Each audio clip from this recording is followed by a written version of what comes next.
coup, on a prévu de présenter l'association pour ensuite aussi expliquer pourquoi on tient à avoir une démarche unitaire pour ces municipales. Le FONCIF, donc, c'est une association qui a été créée en 2012 à Lille et dans l'objectif aussi de trouver des solutions concrètes à l'urgence des crises qui étaient évoquées tout à l'heure, mais la crise climatique, sociale, mais aussi la montée du fascisme et de l'autoritarisme. Et donc pour ce faire, le FONCIF promeut la mise en œuvre immédiate d'un modèle de société qui a été théorisé par Murray Bookchin, qui est un philosophe américain. Et donc ce modèle, c'est l'écologie sociale. Et l'idée, c'est de s'organiser par la base, avec la nécessité aussi d'opérer une rupture radicale, aussi politique, économique, démocratique, mais aussi culturelle, avec des logiques du système capitaliste, voilà, qui sont en train de détruire la planète.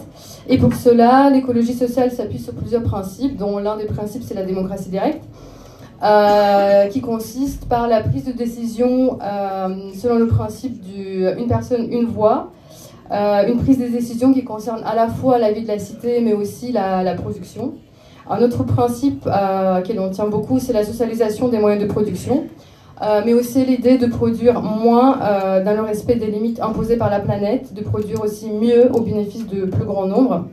Et donc d'autres principes qui structurent ces modèles de société sont le féminisme, l'interracisme, le décolonialisme et aussi l'intransigeance face à toute forme d'autoritarisme et du fascisme. Pour y arriver, on promeut une stratégie qui s'appelle le communalisme, ou on appelle là aussi ça le municipalisme libertaire. L'objectif, c'est d'organiser des assemblées populaires à l'échelle de la commune, au sein desquelles les habitantes et les habitants décideront sur le principe une personne égale une voix. Ces assemblées pourront mandater des personnes pour mettre en œuvre leurs décisions, mais ces mandats seront impératifs, c'est-à-dire que les mandatés auront l'obligation d'appliquer les décisions qui ont été votées collectivement et pourront être révoquées à tout moment.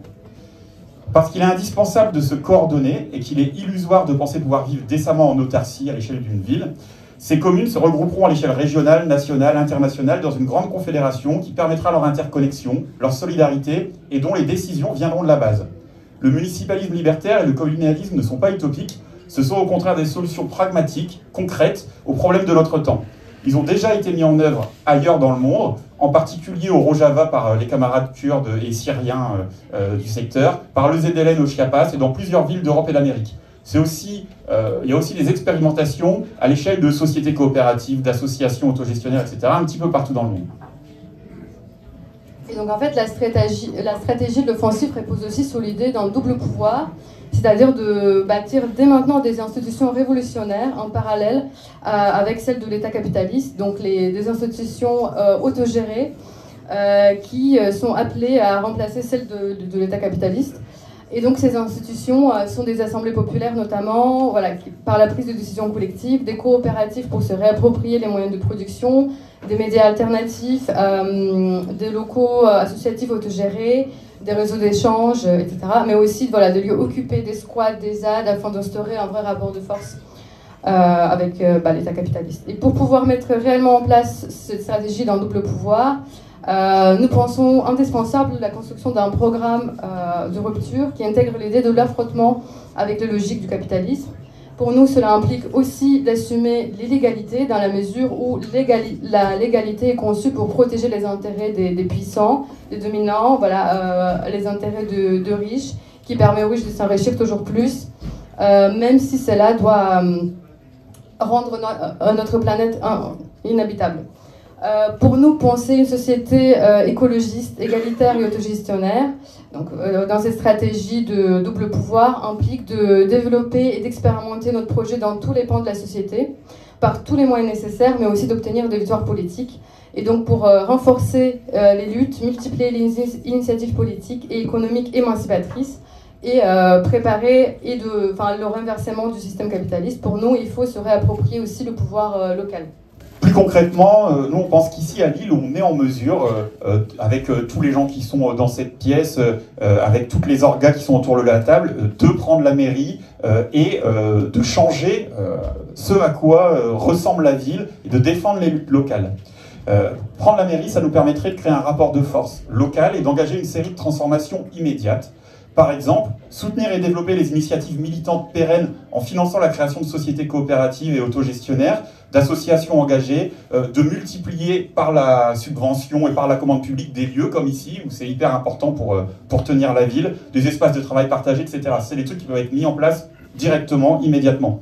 Ça permettrait aussi de lutter directement contre la précarité, en particulier en imposant la gratuité des transports en commun, même si ça se fait à l'échelle métropolitaine, on pense que la campagne doit être métropolitaine de toute façon, sans condition de ressources, comme outil de justice sociale, de lutte contre le changement climatique et de réappropriation collective des mobilités urbaines.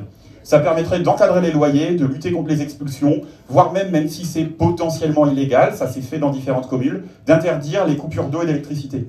Ça permettrait de mener une vraie politique de transition écologique en développant massivement les transports en commun, mais aussi en dépolluant systématiquement les sols contaminés, en végétalisant l'espace urbain, en créant de nouveaux espaces verts dans tous les quartiers et bien sûr en sauvant la friche Saint-Sauveur. Ça permettrait de mettre en place la sécurité sociale de l'alimentation pour tous et toutes, afin de construire un système alimentaire désirable et dépasser le modèle de l'aide alimentaire qui perpétue la paupérisation et les inégalités. L'objectif est d'ouvrir la voie à l'autogestion dans la filière alimentaire, en instaurant une copropriété d'usage des communs et en abolissant la propriété privée lucrative.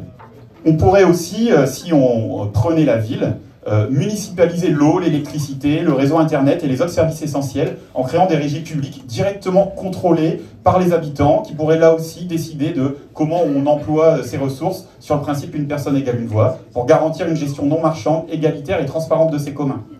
On pourrait aller encore plus loin et institutionnaliser des forces d'autodéfense populaire qui seraient gérées démocratiquement à l'échelle des quartiers pour répondre aux violences et menaces concrètes qui pèsent sur les habitants. On peut penser aux attaques des groupuscules fascistes du secteur, ceux qui ont par exemple dégradé nos locaux, des écoles, etc.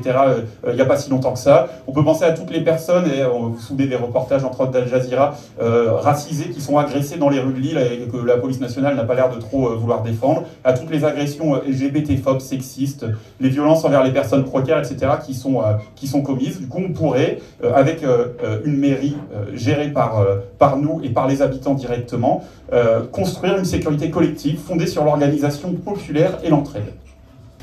Mais du coup, vu le contexte qui a été évoqué, on pense que le contexte politique est très très grave, donc on pense que nous n'avons plus trop le temps d'attendre.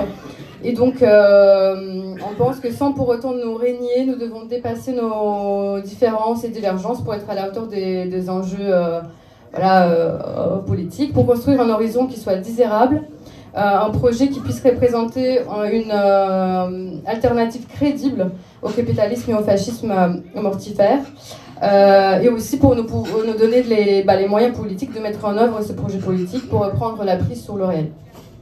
Donc l'offensive appelle toutes les personnes qui se reconnaissent dans ce projet à nous rejoindre, hein, clairement, pour monter une liste municipaliste libertaire à Lille, ce qui est la vocation de notre organisation, et plus largement dans toutes les villes de la métropole et de la région où ça sera possible.